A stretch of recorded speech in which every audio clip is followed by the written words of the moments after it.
Today's class is going to be going over the MLS technology rules and regulations.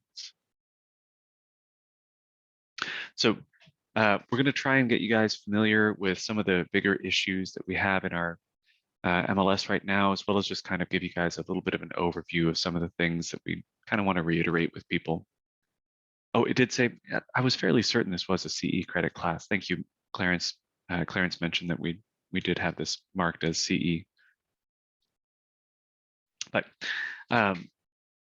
yeah, so the rules and regulations, this is something that everybody agrees to inherently whenever they join the MLS. But I mean, as with all of us, I think I remember hearing somewhere that if we actually read all of the end user license agreements and all of the legal agreements for our phones, the software that we use, the hardware that we use, if we actually read all of that, it would be somewhere around like 60+ days of reading.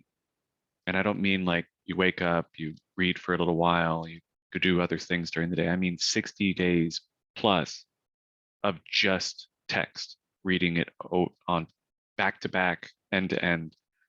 It's just a lot of information that we agreed to. So in the spirit of the overwhelming amount of information that we have available to us at all times, we're just going to try and focus in on some of the big things that we need and to try and reiterate the actual purpose of the MLS in general. So first and foremost, I wanted to actually give you guys a little bit of a heads up as to where to go to find the actual rules and regulations. So when we're on our browser, right here, I have the MLS portal. So again, right after you guys get signed into the MLS, this is where you guys should be landing.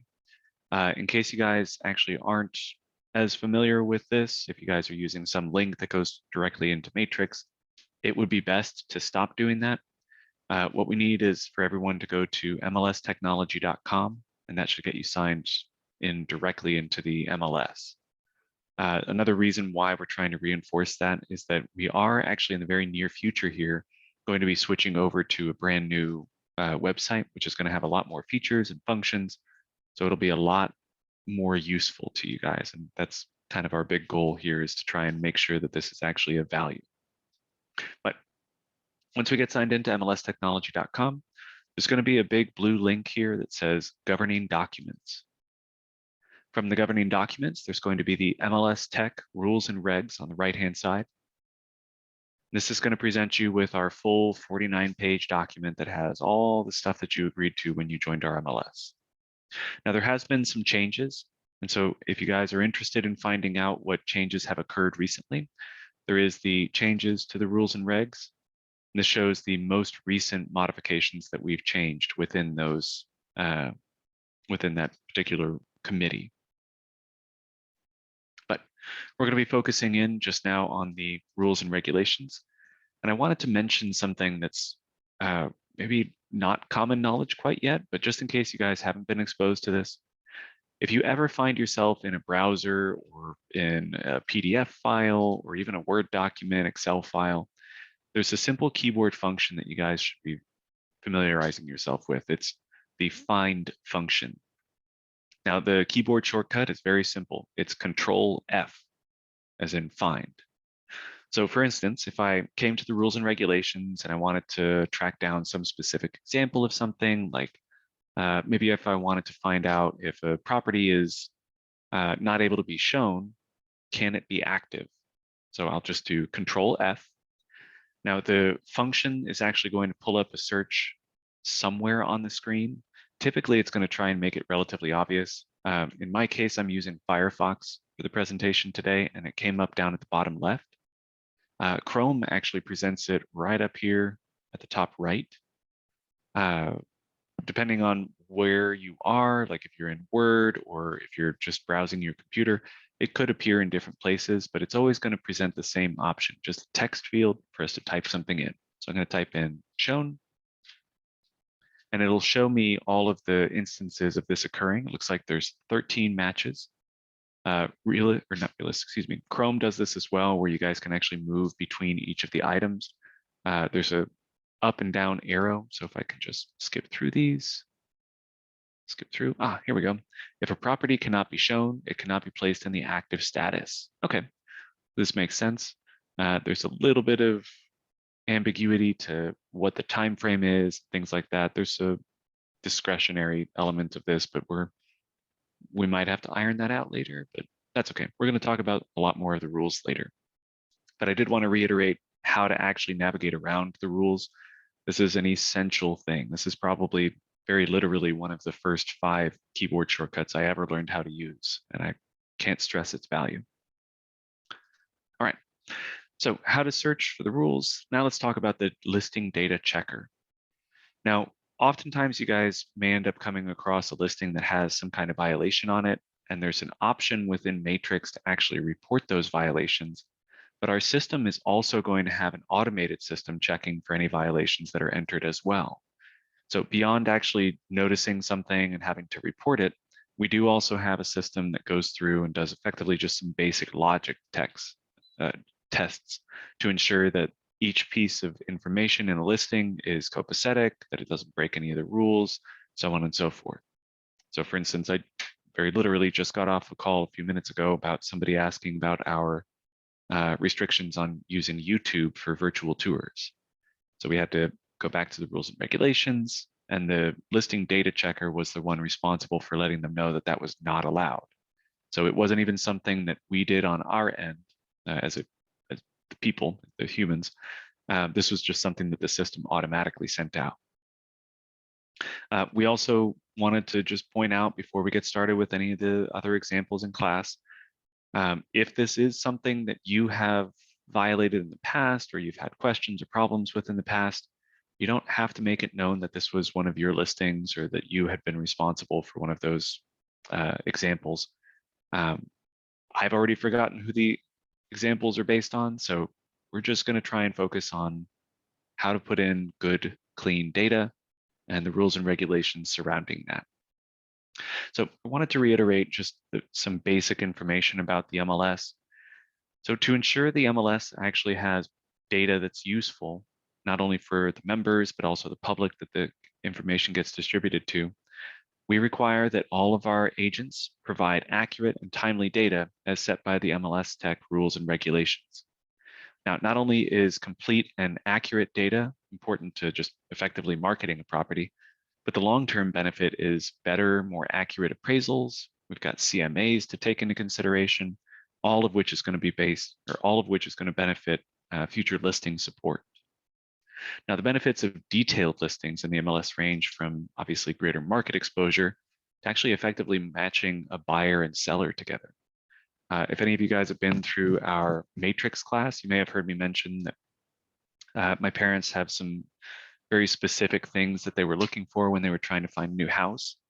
For instance, having the master bedroom on the first floor could be something that's crucial for someone that's moving that has arthritis or limited mobility.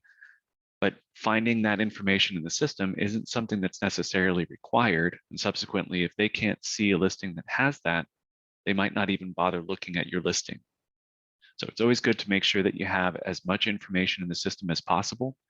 And that's kind of the gist of all of this, is what type of information should you be including in the MLS? And the answer is, again, very simple, just as much as you can put in. Now, this is especially true of the features that we know that have a direct influence on value. So detailed data in features and amenities, making sure that your remarks field include the information, all of that is going to help both the agents and appraisers substantiate a value for the property, as well as obviously making good comps for future sales, which is something that all of us would want. So really what it boils down to is that the success of real estate professionals throughout the industry is going to be directly related to the accuracy, quantity, and quality of the information that everyone provides into the MLS. Now, before we dive into some of the more general rules, we wanted to at least get this out of the way so that we can discuss this and you guys can ask your questions in advance. These are the most violated rules that we have. So first and foremost, we've got the ACD rule, or the anticipated closing date. Now, I know this doesn't feel like a very important thing to worry about, but just like we mentioned, we need accurate data. Now, if a listing is past the ACD, we need it to either be closed or have the date updated. That's it. It's really that simple. We'll discuss the actual options, like how to actually do this a little bit later in class, just because I want to make sure that you guys are aware. But there are some timeframes relating to the data entry. So if a property has sold, then we need to make sure that it is sold within a certain amount of time. Setting the anticipated closing date is not only allowing the MLS to know, but also you as an agent to know that I do have a property that was supposed to have been closed out. It has yet to be done. So that's when we need to send out those notices, make sure that you're aware that you have a listing that's still in pending that has not been closed or should be closed. Now, there are some fines related to this, and I wanted to mention, just to make it very clear, this is something that's been on the books since 2010. We had a compliance director for a while that was a little bit more lax on trying to penalize people for things. We're trying to tighten up on that. We're trying to make sure that people are also providing decent data. So again, all of this is going to be revolving around the data today. But we are now trying to make sure that we're approaching everything equally. So if you guys notice that you guys are getting more notices or fines or anything like that, it's because we're trying to make sure that everyone in the system, not just the people that are committing violations all the time, but everyone is going to be aware of what needs to be done and what needs to be put into the system. Now, the other thing we want to talk about is going to be the firm exclusives. Firm exclusives have to have the information sent in within 1 business day of the listing agreement. Now, the firm exclusives or office exclusives, or I think sometimes people refer to them as pocket listings. It's important to recognize that on the forms that we have for this, I'm actually going to pull up the thing for this. So I'm going to go to our forms and contracts section under residential contract. There's the firm exclusive section. And what this is actually going to require for you to do is clarify why it is that you're not going to be entering it into the MLS. And then we also need to make sure that you guys do not market this listing publicly. You can't send it out to anyone unless this is personal communication. So word of mouth only. So if you guys want to text it to somebody, that's fine, as long as it's one person. If you guys want to send it in an email to one person, that's fine. But anytime you guys start breaking into what's considered public marketing, which this short list here doesn't actually include everything, but no marketing can be done on a firm exclusive. If it's going to be marketed, it has to be put into the MLS. Just so you guys are aware, since we've been having some, not some, it feels like a lot, but some issues with the coming soon, it's worth pointing out that the firm exclusive is another way to effectively have a coming soon where you have a listing agreement in place, it's not being marketed, and then as soon as you guys are comfortable, the property is already, you know, where it needs to be shown, you guys can put it into the MLS then. So this is kind of a alternative option to using the actual coming soon status. But just as a reminder, the firm exclusive means that it's not in the MLS at all and it can't be marketed. So a little bit different than how the coming soon happens. But we'll talk about coming soon a little bit here. And then finally, we wanted to discuss the disclosures. This is actually something that's been required for a very long time. There's even been fines related to it for a very long time, but we finally found a way for the system to automatically check for it. We're still trying to work out some kinks on it. We still have to manually go in and double check some things from time to time, but the disclosures are actually required to be uploaded within 1 business day. Now, this isn't something that we even necessarily came up with. This was actually part of the Clear Cooperation 8.0 Act that was introduced by NAR back in 2020, which also brought along with it the, I apologize, I forgot to bring this back up. The disclosures have to be uploaded according to the National Association of Realtors. So if you guys do find yourself in a situation where there's some problems uploading your disclosures, or if there's an issue with it, it is within 1 business day. So that means that if you guys are uploading this and it doesn't work on Friday night, you could still get in contact with us and let us know that there's a problem, and you're not going to get penalized if it's still within 1 business day that you get it uploaded. We had a very irate realtor the other day that called in and said we needed to have 24-hour support in order to help them out whenever they were trying to upload their disclosures at 2:30 in the morning. As much as I would like to work a night shift doing the call center side of things, it's not feasible right now. But we still give you that 1 business day. So if you guys notice there's an issue, you're getting some kind of technological problems with it, just give us a call, let us know. All right. Now we're going to talk about the statuses. I mean, we've kind of mentioned this a little bit already, but I did want to clarify a couple things about each of the different statuses and why it's important to recognize when to use which. So the coming soon status is the most recent status that we've added. And what the coming soon means is that the property will not be ready for showing or sale immediately, but will be ready within 10 calendar days. So that's what we refer to as the showing start date. So I want to clarify for you guys, this means that you put in the listing, it's not going to be available. You can't take any offers, you can't accept any showings until a certain day. There is no circumventing this. We've had people try and find ways around it, but it's way more obvious than I think people realize. And if you guys notice anybody trying to circumvent the way that the coming soon system works, please report that information to us. The main problem that we have with the coming soon right now is that people keep on asking for the time to go back. And in the rules and regulations, it actually does give a pretty explicit reminder that we cannot move the date backwards.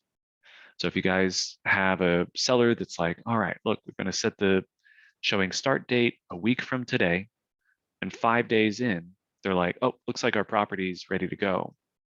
You still have to wait until the end of that week. You cannot move it back to day 5. Now, interestingly enough, it does specify in the rules, as well as on the coming soon seller authorization form that they have to sign that says all of the same things, that you can move the date forward. So for instance, if you do find yourself in a situation where they wanted it to be coming soon, they got the paperwork all signed, and then lo and behold, they get to the end of that week and find out it's not ready. The paint is still drying, or they didn't end up getting it staged properly yet, or whatever the case may be, it needs more time. That's perfectly fine up to, again, the 10 days. After that 10 days, if you guys still aren't ready to show it, it's going to have to be put into the withdrawn status, but we'll talk about that in just a minute. And actually, that was the rule that I used as my example earlier. If it can't be shown, it can't be active, but we'll talk about that more later. There's also a required statement in the coming soon listings. You have to make sure to mention the date in the public remarks. This is as much for your other agent's benefit as it is just to make sure that it's clear if somebody stumbles upon this listing while they're searching through Matrix and they find a property that's really interesting, then they know, like, I can't send this off to show a client. Coming soons will actually not go to the clients. Now, there is a whole series of rules related to this. It's actually one of the largest expansions in our rules and regs in a very long time. Again, all of this is effectively just coming straight from the National Association of Realtors clear cooperation policy that they came out with in 2020. Now, the active status, this one's a little bit more easy. Finally, navigate away from the stress of the coming soon. The active status is indicating that this is a property that's currently for sale and it can be shown. Now, the listings do have to be entered within 1 business day. Just as a reminder, this is all referring to the clear cooperation policy. Whenever you guys get a listing agreement, that property has to be entered into the MLS within 1 business day. Occasionally, we'll have people that try and enter stuff in later. This is not in the spirit of the MLS. Please make sure that all of that data is entered as quickly as you can. Next, we have the active with contingent status. This is where we kind of start deviating from the general use of a specific term, and in this case, it's contingent. So active with contingent status is actually referring to the contingency on the buyer's side, or that it might be a short sale. So when you guys are working with active with contingent, it means that the contract of sale is contingent upon the buyer's property. Or you guys can also use the active with contingent to indicate that it's a short sale. That's not quite as common. Alternatively, if it meets those criteria and the broker wants to, you guys can put it into pending instead. So you can kind of use either or depending on the situation that you're in. So if you guys have a buyer that's still waiting for their property to sell, you can put that into contingent, take those backup offers. If somebody's ready more quickly or whatever, you guys can move it over to pending. So let's talk about pending now. This is one of the things that I think is probably being violated a lot more than we can even track, because all of this is going to be based on stuff that's not going to be passing through the MLS. So in the case of a pending listing, it's actually supposed to be pending as soon as the buyer and seller sign the sales contract. We will get reports from time to time where people are actually saying that, that I tried to get a showing for this particular property and the agent told me that it's no longer on the market, that they've already got a buyer, but it's still listed as active in our system. Well, when we get in contact with them, they're like, oh, the financing hasn't been done yet. They haven't gotten the earnest money or whatever other excuse they come up with. None of that matters. The only thing that we care about as far as what the MLS data is meant to reflect is that that listing should have been pending the moment the sales contract was signed by both parties. Now, there's a separate rule that indicates that we must have any listing that has a status change to pending changed within 3 business days. So just make sure to keep that in mind if you guys find yourself in a situation where you're still waiting on the paperwork to get signed, or it's been signed, but you haven't gotten a copy of it yet. Whatever the case may be, you guys have 3 business days to put that in. Now, one of the things that we mentioned at the beginning of class as the most violated rule that we have in our system right now is the anticipated closing date.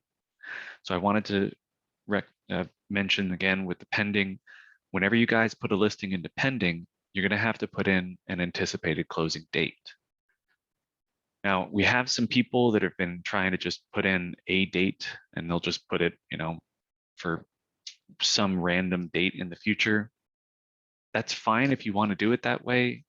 Technically, that doesn't really matter as much to us as getting that listing closed when the listing actually closes. So if you can get your best estimate of when it is that that listing is actually going to close and put it on there, that's going to serve you far better than if you guys just put in a random date just to avoid the fine. But I'll show you guys in a bit here how to actually change the anticipated closing date. It's so easy that there's really no need to do anything different. Just put in the date that you think it's going to sell and then move it forward if it doesn't by then. All right. Next, let's talk about the closed status. The closed status is thankfully just about as easy as the active status is. When the transaction is closed and the title of the property passes from buyer to seller, or seller to buyer, excuse me.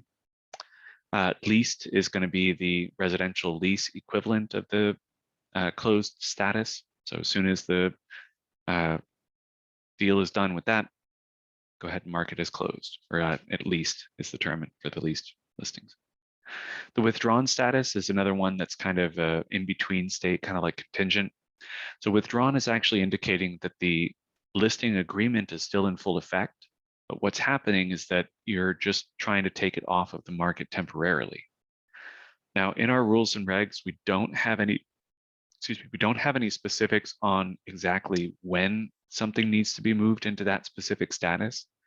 So I should point out, if you guys are just going to have something that's not going to be on the market for a day, like if you guys just have a blockout date, or maybe it's just not available on Wednesdays, that doesn't mean that you need to take it off the market, put it into a withdrawn status just for that one day. The idea is that when you put something into withdrawn, you're actually indicating like, this is something that we can't even show. We don't want people to show up here. We don't want any offers to come in. We don't want to be contacted about this. So just keep that in mind, that you're going to have plenty of different options to prevent people from going to do showings. But if you guys still want to make sure that you're getting offers and everything else, you probably shouldn't be using the withdrawn status. But as I mentioned before with the coming soon listings, If you do get to the end of the coming soon timeframe, so that you've reached that showing start date and it's still not ready to be shown, you're still not ready to get offers on it, then it needs to be put into withdrawn status. Finally, we have the released status, which is another termination point for the listings. If it doesn't sell, it's either going to end up being released or, expired or released. So released is actually indicating that the broker has terminated the listing agreement and it's no longer in effect. Now, this is a status that I think oftentimes gets abused just because it effectively allows you guys to delete a listing, which if you guys are in a situation where you've completely messed up a listing, just get in contact with us at the service desk. If you end up putting something into the released status and someone else is trying to find out what's happening with it, they take a look at it and then they start advertising to that seller because they want to, I don't know, sign a new contract. And they were just trusting that you guys put it in released because that's actually what happened and not because you guys are trying to get rid of a listing. That could make it, at least legally, could make it so that the person that's actually trying to market themselves to that client is in breach of some code of ethics stuff, which we're not discussing today. So make sure that you guys are only using the released status when it's appropriate. And if you guys ever have a problem, just get in contact with us at the service desk. We'd much rather you guys try and go through us and we can find out how to work with you than to put bad data into our system by representing something as released when that wasn't the case. All right. Finally, we have the expired status. I think I said finally on released, but whatever. The expired status is just a really simple one. You got the expiration date of the listing put in there. It reached that point. It's now expired. Interestingly enough, expired does have some weirdness to it. So the expired listings, maybe you have a listing agreement that's actually for 2 years, let's say. I can only put in a listing for 1 year. That's how long the listing data can remain in effect. It used to be that for residential properties, it had to be renewed every 6 months just to make sure that you guys were getting the disclosures updated. We've decided that that's not really the way that we would like to operate in the future. It's just an unnecessary amount of extra steps every 6 months for the listing that we want to avoid. So what we've decided to do now is just make it so that all of the listings can remain in our system for a year. And if it does expire and there's still a listing agreement in effect, you can just re-enter that listing. So it's a fairly simple process. You can actually import a listing over from a previous listing and you're good to go. Additionally, if you guys have a listing in active with contingent and it reaches that expiration date, it'll automatically go into a pending status because, again, the expectation is that it was contingent because the buyer was still trying to sell their property. So it's assuming that there's already a sales contract that's been signed and that it should be in pending. Anyway, that's it for our statuses. I wanted to mention now, just there's a little extra section.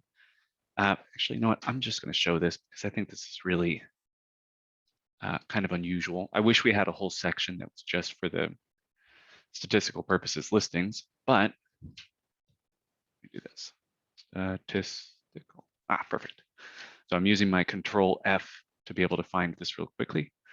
But under the closed section, under the closed status section, we actually have another little blurb in the middle of this that's referring to the entered for statistical purposes. What this is actually trying to illustrate is that this is actually only supposed to be entered once the listing has closed. I wish we could make this a little bit more obvious or set aside a section for it or just mention in some way these rules and that it has to be after the listing is closed. But let's just run through this real quick. When you guys are putting in a statistical purposes listing, you have to have either a listing agreement or a sales fee agreement with the seller. So this means that you guys can put in listings as a statistical purpose listing if you guys signed a listing agreement and then immediately found a buyer. This also could mean that if you guys are working with maybe a non-MLS agent or you had a for sale by owner, but you represented the buyer, As long as you have a sales fee agreement with the seller, you're good to go. I did want to point out that you have to put in the listing after it's closed. So let's say that you guys do have a signed listing agreement and the buyer immediately gets in contact with you guys. You didn't even get a chance to put it into the MLS first, or maybe you already had a buyer lined up, or whatever the situation is. Do not put that listing into the system until after it's closed. We have noticed a lot of people have been entering listings in as statistical purposes listings and then putting them immediately into a pending status. This is not acceptable. This is not the way that this is meant to be used. It has to be entered after the listing is closed. Because if it does turn out that that listing does not go through, like if it doesn't end up having the transaction complete, it's not sold, then when you make it active, because again, there was a listing agreement, it has to have been entered into the MLS, that means that now people are seeing a property that's back on the market that was never on the market in the first place. So you want to try and avoid that if at all possible. Only mark a listing as entered for statistical purposes after it's sold. So you got 5 business days to enter that. We have exceptions to that, but typically that's only going to be done if we want the data, because we're a lot more interested in trying to get the data than trying to enforce this, so we don't have any fines or penalties related to this. Just please make sure that they're in within 5 business days. And lastly, make sure that all of them read entered for statistical purposes only. Now, something that we mentioned before with the closed status was that we do have the residential sales and residential lease options. If you do have a situation where a seller is interested in either selling the property or potentially just renting it, we have an option to allow the system to have 2 different listings for the same property. One that's going to be in commercial or residential sale and one that's going to be in residential lease. They can both have the same exact property information, so you could actually pretty easily put in both of those listings without too much hassle. But we just wanted to mention that just because if you guys have that very rare situation, it's okay to put in both of those listings. All right. So now we're going to discuss just a little bit about the data entry side of things. And we talk about this a little bit in our add edit class, but I did want to run through this one more time. In section 2.25, errors or omissions on listings. MLS Tech is not liable for errors or omissions in the MLS. It is the listing participant's responsibility to check that their listings are accurate and complete. Just as a little side note before I continue, there's been a lot of listings that have been entered into our MLS recently that are missing really basic stuff. And I mean like something as simple as not putting in the street type. So whether it's avenue, boulevard, street, road, whatever. I don't know why they're doing that. It's actually hurting them in the long run because it's not going to map properly. It's not going to go to the other vendors properly. It's just going to end up causing problems for the seller. I know that people are trying to get listings in quickly, but still make sure that you're putting in every listing as if this is the only listing you're going to have for the next 6 months. Get all the details that you can in there, make sure it's complete. Now, it is the listing participant's responsibility to correct any errors or omissions immediately. So if you end up finding out that there's something wrong with your listing, or if you find out that there's a violation on your listing, that needs to be corrected as soon as possible. Now, for any of the issues that cannot be fixed by you, we do have an MLS change form, which will need to be signed by the broker or an authorized signer for the office. Now, if you don't know if you guys have an authorized signer, you can always ask your broker. If you are the broker and you would like to get an authorized signer added, just get in contact with our membership team and let them know. Because it's a very simple process. It's just that we need to have it marked and we need to have that information passed on by the broker. But otherwise, I did want to mention where to find this MLS change form. So when you guys are in the, oops, back one step. There we go. When you guys are in the forms and contracts section, under MLS specific forms, over on the right-hand side, there is the MLS change form. We also have a copy of the firm exclusive in the sales fee agreement. But this MLS change form is actually something that we update relatively frequently. I'm not sure why this is the most commonly updated form that we have, but There's always little things that we try to update to make sure that it's more easy to use or more obvious which portions are required. But down here at the very bottom, it does actually stipulate the broker or authorized signer has to put their signature down here.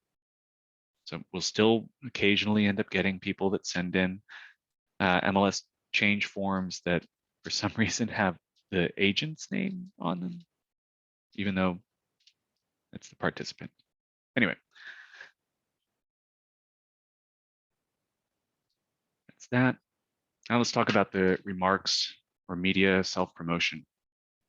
Now, we are very aware of the fact that the public remarks section that we have is short by comparison to other MLSs. At the moment, we aren't considering adding more space to that, but every time somebody mentions that they would like to have the public remarks expanded, we are documenting that. We want to make sure that whenever we do have the opportunity to present this to the Rules and Regs Committee or the Data Systems Committee, we can actually present how many people are asking for this. If you would like to add your voice to that, you can put that into the chat. You would like it to be expanded, just so that you guys are aware of the reason for why we actually haven't allowed for more space. When you guys are signed into Matrix, there are a bunch of reports that the system can produce, and they're kind of pre-formatted. And what that means is that whenever I try and actually grab a bunch of properties and send them to the printer or send them out to a client, I have a limited amount of choices that I can choose from. And if I choose one of these and the listing details go on and on and on and on, there's a chance that it could be cut off, or there's a chance that it'll end up spilling all the information onto a separate page. Because as you guys can see, 510 characters takes up a huge amount of space on the screen already. So we're still trying to find a way around that, see if Matrix can make it more easy, or if you guys can spill over and just accept the fact that those extra characters won't be seen, whatever. Anyway, back to the rules. The public remarks are going to require that you describe the property factually. So it's important that everything that's in the public remarks is about the property or the area the property is within. We do end up having a lot of people that get a little bit too flowery, start kind of going into the territory of describing the property in prose and not actually being particularly objective about it. But we still want to make sure that that's in there. I would recommend avoiding flowery language. That's actually something it mentions in the rules, but it also cannot include any contact information about you, your broker, the office, or any other contacts. This means no mention of the builder, no mention of your office, no mention of the seller. I've seen that happen before, and I'm just like, this is going out to the public. Why would you do that? That's not the way your seller probably wanted to have their information presented. Or maybe it was, and it was just an unwise decision altogether. But next, we have just a small caveat. The MLS is not going to be responsible for any of the content in the remarks. The listing participant is. So if we do end up in a situation where there's some kind of fair housing violation, all we do is just pass the information along as to what was put into our system.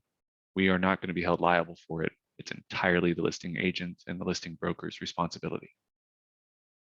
All right. Next section is the directions. The directions is something that we've been seeing a lot of people kind of skimp on just because, again, lots of volume, lots of new listings, lots less care.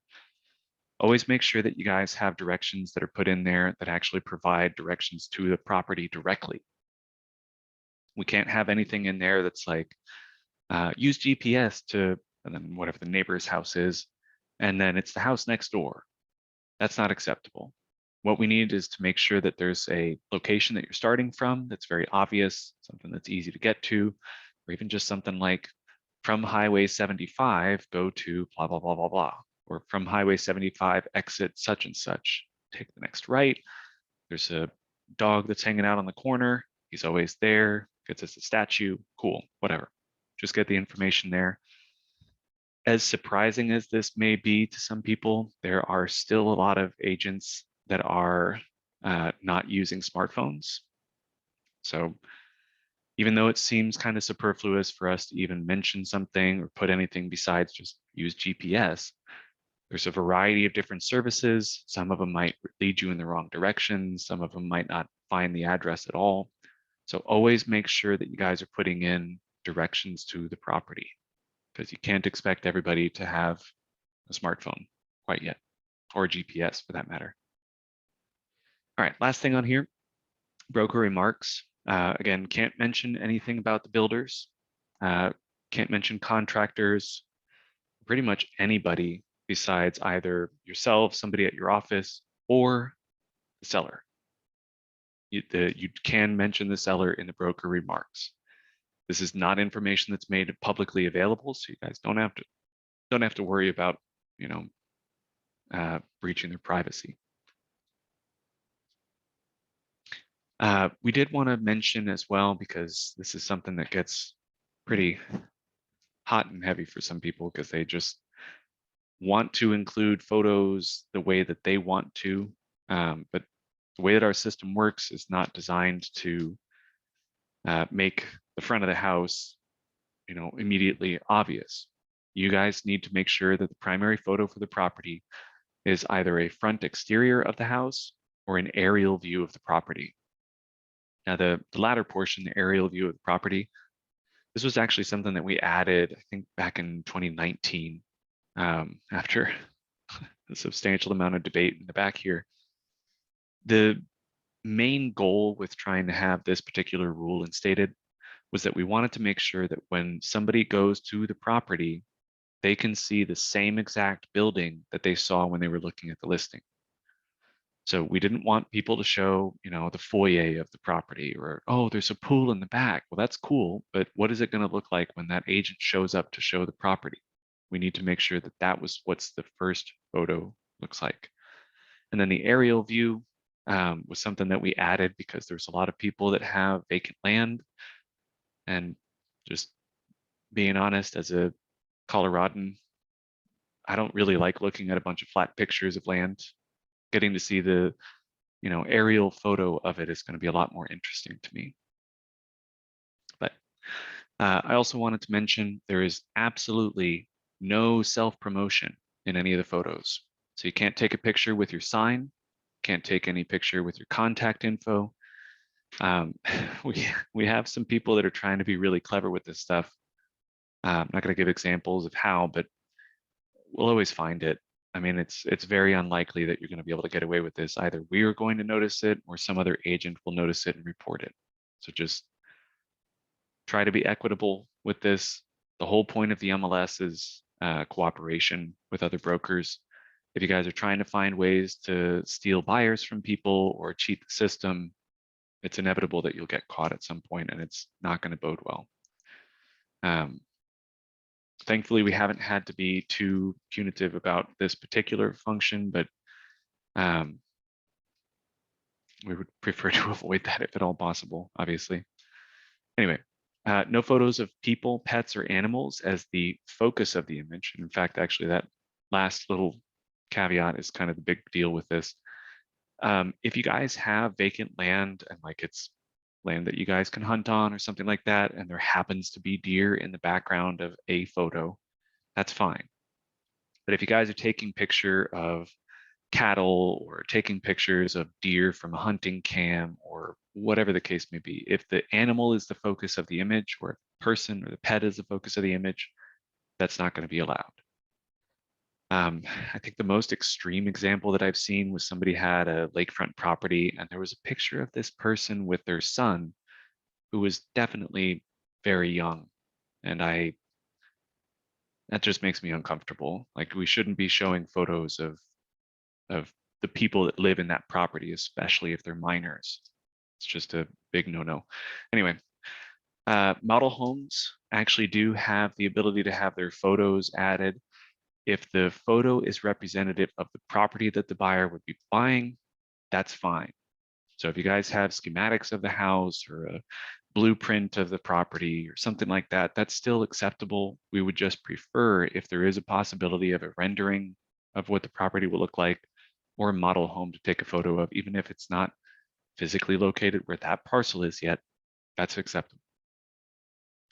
No modifying images outside of changing lighting. So you can't take the what do you call them? Fire hydrant out of the photo. I don't know why that was the one example that we ended up tracking down. Somebody was upset because there was a fire hydrant in the front yard that had been photoshopped out. Really not cool. Anyway, if there's like a bike or a car or some non-permanent fixture in front of the property, cool, you can Photoshop that out, but don't take any of the physical elements, trees, fire hydrants, whatever. Oh yes, also speaking of photos, you guys cannot use photos from another listing unless you have gotten explicit written permission. There's been a lot of people that have been in such haste to try and get a listing into the system that they'll just rip the photos from some previous listing for the property, and that is not acceptable. You have to get written permission. Those are copyrighted, those are owned intellectual property. So anyway, I'm going to keep this one brief because we are actually nearing the end here, and I wanted to do some ad edit stuff first. But basically what this is just trying to reiterate once more is that listings in the MLS are an offer of cooperation and compensation. The MLS is here to try and foster the cooperation and compensation. This is repeated throughout our rules and regulations, but I did want to mention, because we've had some people that have been trying to do this recently, you cannot enter a compensation of $0 or 0%. If you want to do a compensation of $1, cool, I guess that's still something, but I'm not sure how many people are going to want to work with you, but that's okay. It's acceptable as long as it's not zero. Compensation is also not publicly accessible information. It is a restricted field. We are planning on changing this in the near future because we have had enough issues with people changing the compensation after the property goes into pending just to make sure that they can make more money off of it, which is, again, completely unacceptable. So if it's being advertised with one compensation and you make a change to that after some situation has occurred, that's going to be very easy to find and very easy to provide the data on. So try to avoid that. Anyway, let's see. Oh, yes, use of copyrighted MLS data. You cannot just export en masse a bunch of the listing data just to put up on your website or something. Also, just as a kind of side note to that, there's plenty of official avenues. They are extremely easy to work with nowadays. In fact, we actually have a new system that's been offered through the same company that makes Matrix and Realist. It's called Trestle. And if you guys are interested in having the MLS data presented on your website, it's very easy. It's much easier to set up than it used to be, even since I started here 4 years ago. So if you guys need to try and build a website with the MLS data, we can help you get towards that point. Do not try and do it yourself. And on top of that, the market's wild right now. That would just be a lot of work. Also, if you guys do end up agreeing to share some listing data from another agent perhaps, always make sure that you guys are including that statement based on information from MLS technology for date through date. This is something that's actually typically added just by the system. If you guys were to try and share something, just make sure that it's there. If it's not, that could be a violation. Anyway.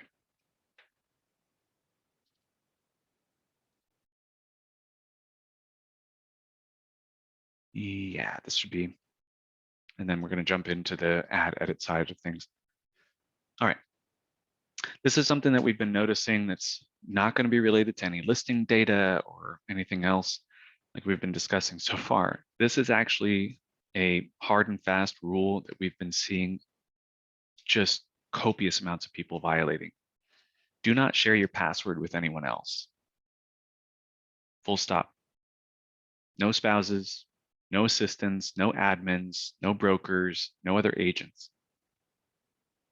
I mean, it seems like people have been a little bit cavalier about it, which is upsetting because This isn't just something where, if you end up putting in your information, that's the end of it. Like, you're not just accessing somebody else's system. If you sign in as someone else, there could be a chance that it's actually, they're signing in on another, area. And whenever you end up signing in, it sees that both of those sign-ins are near each other. And if it's over 100 miles an hour to travel between both of those locations, our system will flag it. And it's surprising how often we end up having people that'll say, oh, I'm not sharing my password. And then we see that they've got one sign-in that's 200 miles away from the next sign-in, which was only 10 minutes apart. And it's like, you're either sharing your password or someone has compromised your account. And the only way that we interpret that is that somebody has tried to compromise their account. So if we end up noticing that there's somebody that's, having some kind of high risk behavior or fishy behavior like this, we're probably going to end up shutting down the account or setting up some kind of remediation where you're going to have to go through a lot of extra steps just to get signed in. So to avoid that, just don't share your password. It's really that simple. Anyway, so let's talk quickly about the add edit side of things. So I mentioned before that we have the anticipated closing date as one of the things that we kind of keep track of. I'm going to jump into a listing that I currently have pending. So I'm just going to the add edit and then down here to the pending listing. I can see that P at the beginning is indicating that this is pending. And as much as I wish this was different, if you need to change the anticipated closing date, you actually have to go down here to change to pending, which obviously it's already in, but I'm going to hit change to pending. Oops. And all I have to do is change this anticipated closing date. So if it's today, in the past, whatever, you can just set it to the future, submit my listing, and I'm done. It's that simple. No extra rigmarole, no having to fill out any extra paperwork. It's just set it to a date in the future and you're done. It's also worth pointing out, if you do end up getting a notice in Matrix, which just as a reminder, the anticipated closing date is obnoxiously going to remind you that there's a change needed on your listing. You're going to notice a news and alerts thing that's telling you that the anticipated closing date is in the past. If you see that, it's just a reminder there. And if you've already made the change, it may stay there for another day or so, but you can ignore it. It's just meant to allow you guys to know that there was something that was wrong. After you guys have fixed it, the system doesn't check it again until the next day because it checks at midnight every day. So just that easy. All right. That's it for our rules discussions for now. I did actually want to just open up the floor now. We've got a couple minutes left, but I'm just going to leave the session open. If you guys have any questions that you would like to ask before we leave, go ahead and post those into the Q&A. Hit that raise hand option if you would like to ask it with your voice, but otherwise we'll go ahead and close up shop here at 2.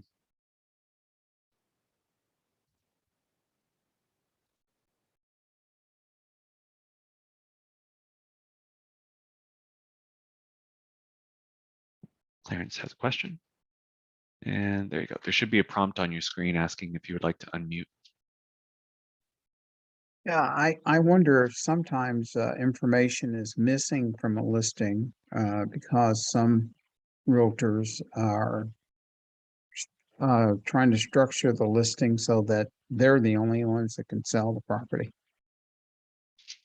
That has been my suspicion.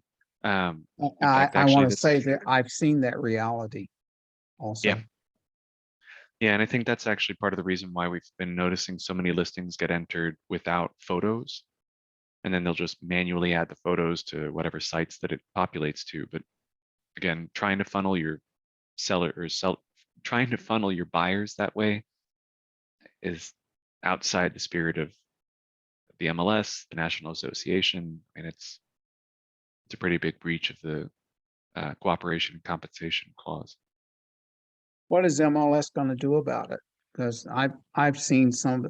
there's not a, thank God there's not a lot of that attitude, but there is some of that attitude. And I just, when I ask what is MLS going to do about it, because there are some that are in the MLS, have been for years, maybe even decades, and they are known to do that as a practice. Yeah, For anytime you notice it, example, I'm not just saying report it it. based on my conclusion. I'm saying it because I've been told that by MLS, because I was experiencing it, I was living it, I was being frustrated by it, and someone literally told me, and I realized, oh, that makes 100% sense now. I understand why I was being treated so badly for such a long time, just trying to save the deal I had helped write for the benefit of my client, the buyer. Yeah. Yeah, and anytime you come across any of that stuff, just report it as you can to us. And if it does turn out to be enough of a violation, or if we actually, in most cases, if we have enough data, we can actually provide that information over to OREC or OAR for them to have some kind of higher authority that's going to be able to penalize them for their behavior. Okay. I had a deal that took 2 years to close because of that. Oof. Yeah, that But sounds. the buyer stayed with it, and the buyer's in that house and has been now for several years. But Good. that situation is out there, and not everybody's going to survive trying to help their client uh, Yeah. with that kind of circumstance. Yeah, I think that's pretty fair. Oh, and John, no, you don't need to stay for the questions. And in fact, actually, class is officially over if anybody's needing to split. You're good.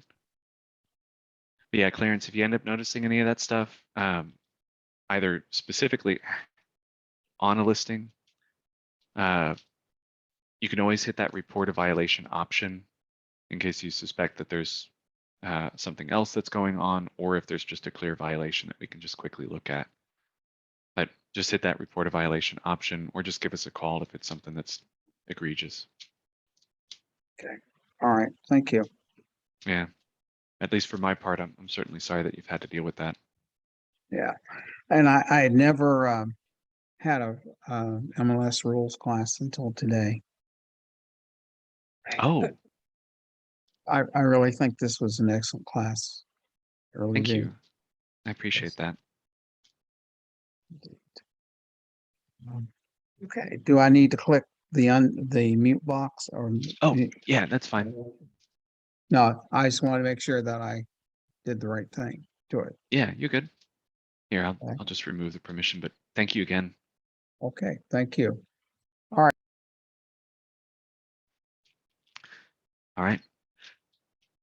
Well, since it seems like everybody else is kind of filing out, if you guys have any other questions, problems, anything like that, get in contact with us over at the service desk and we can help you out. But otherwise, stay safe. Hopefully we'll see you guys again in the future.